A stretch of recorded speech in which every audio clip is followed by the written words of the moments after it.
5 ang arestado matapos mabistong nagda-drag racing sa Maynila. Ang isa nakabangga pa raw ng isang pulis na sumubok humarang sa kanila habang tumatakas. Balitang hatid ni Jomer Apresto.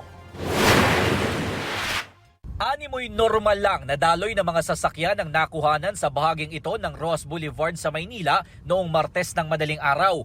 Pero pansinin ng ilang motorsiklong mabibilis ang takbo. Illegal drag racing umano ito base sa sumbong ng concerned citizen sa pulisya. Nang puntahan sila ng mga otoridad, agad umanong nagpulasa ng mga kasali at nakinood sa karera.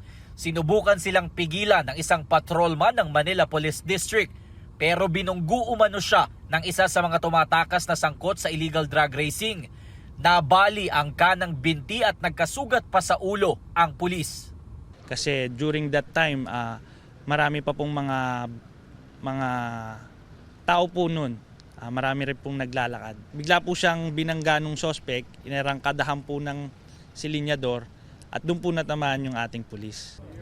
Nahuli ang suspect na nakabundol sa biktima, pati ang 4 na iba pa na sinasabing mga tumataya o pumupusta sa karera.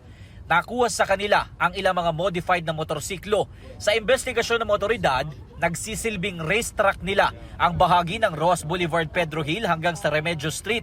Usually sir, ang nagiging taya po nila according sa suspect is 50 to 100,000. Dito sa bahaging ito ng Ross Boulevard, sinasabing nagsisimula ang illegal na drag racing ng mga motorista tuwing araw ng Biyernes, Sabado, Linggo at Lunes. Sabi ng mga otoridad, lubhang delikado ang ganitong eksena, lalo na dito dahil iba't ibang uri ng sasakyan ng mga dumadaan dito, kabilang na ang mga truck.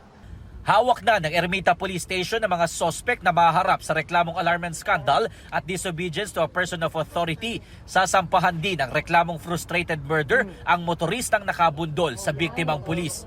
Patuloy na nagpapagaling sa ospital ang sugatang pulis. Jomer Apresto nagbabalita para sa GMA Integrated News.